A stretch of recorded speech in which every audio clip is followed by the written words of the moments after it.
Muy buenas a todos y bienvenidos a un nuevo vídeo de En Busca de la Libertad.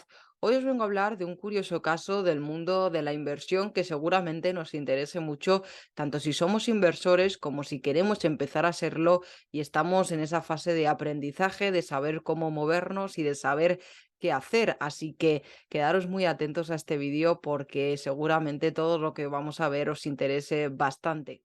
Como podéis ver en el título del vídeo, sí, vamos a hablar del fondo de inversión más rentable de la historia, pero por otro lado, un fondo de inversión en el que los inversores de los años 80, la mayoría llegaron a perder dinero o a tener una rentabilidad muy por debajo de la que tenía el fondo. Y seguramente os estáis preguntando, ¿cómo pueden convivir en un mismo suceso dos conceptos tan diferentes y tan antagónicos? Ya que por un lado tenemos el fondo de inversión más rentable de la historia y por otro lado tenemos un fondo de inversión en el que la mayoría de los partícipes o inversores llegaron a perder dinero. Parece que aquí hay algo que no cuadra, pero vamos a verlo por partes para entenderlo todo y sobre todo sacar esa importante reflexión. Lo primero de todo es hablar de ese fondo y para hablar de ese fondo vamos a tener que viajar un poquito en el tiempo.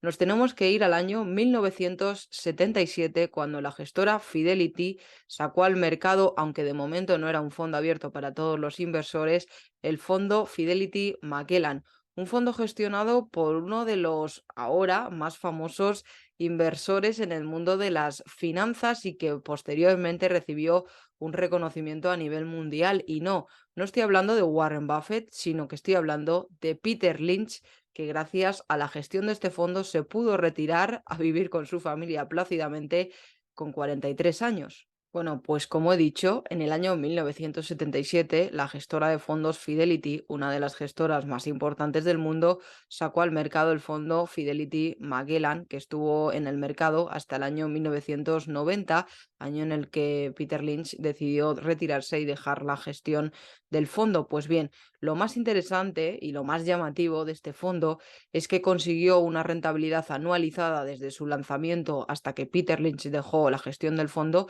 del 29%, o sea, una rentabilidad anualizada del 29%. ¿Qué significa esto? Para trasladarlo a números, digamos, dinerarios y verlo mejor. Significa que si nosotros hubiéramos invertido en el fondo el día de su lanzamiento 10.000 euros, el día que Peter Lynch abandonó la gestión del fondo, tendríamos más de 273.000 euros, es decir, un porcentaje brutal en rentabilidad. Imaginaros haber invertido un patrimonio mayor o quien tuviera en ese momento un patrimonio mayor y hubiera mantenido la inversión en el fondo, pues prácticamente se hubiera convertido en millonario.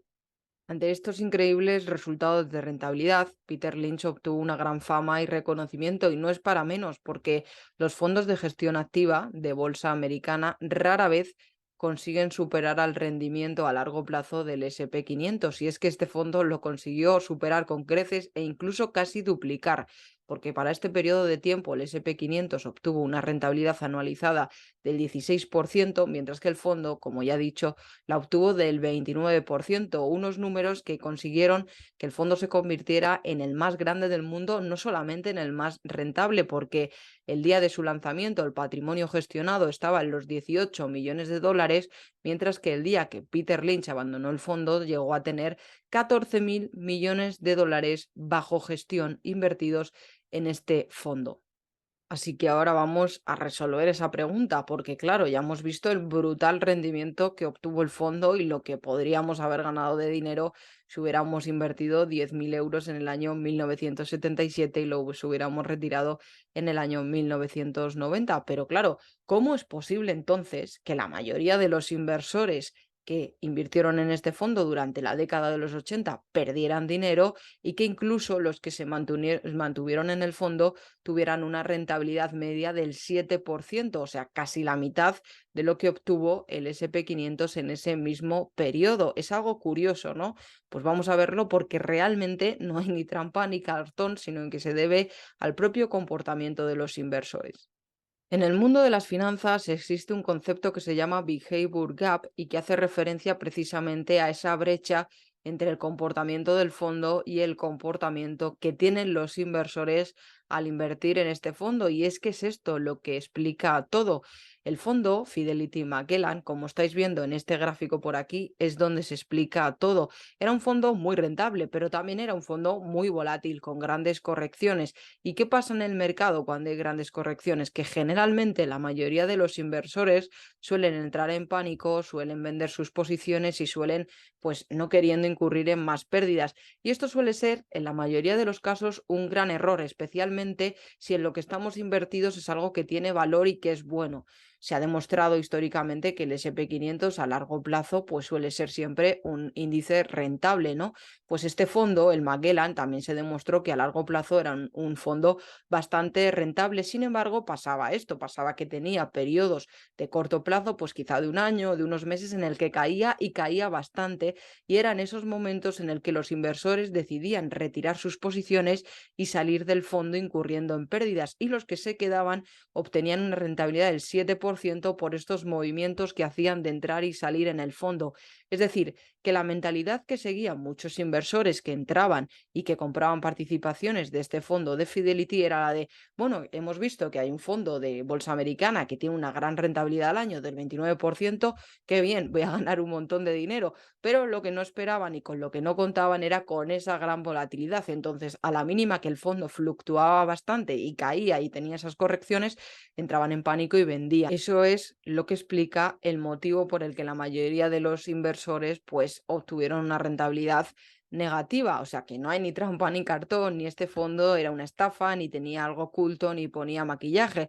Era simplemente que Peter Lynch gestionaba el fondo, lo gestionaba bastante bien, pero claro, al ser un fondo tan rentable, también era un fondo volátil, porque hay que tener muy en cuenta que en el mundo de la inversión el binomio rentabilidad y riesgo pues están muy asociados.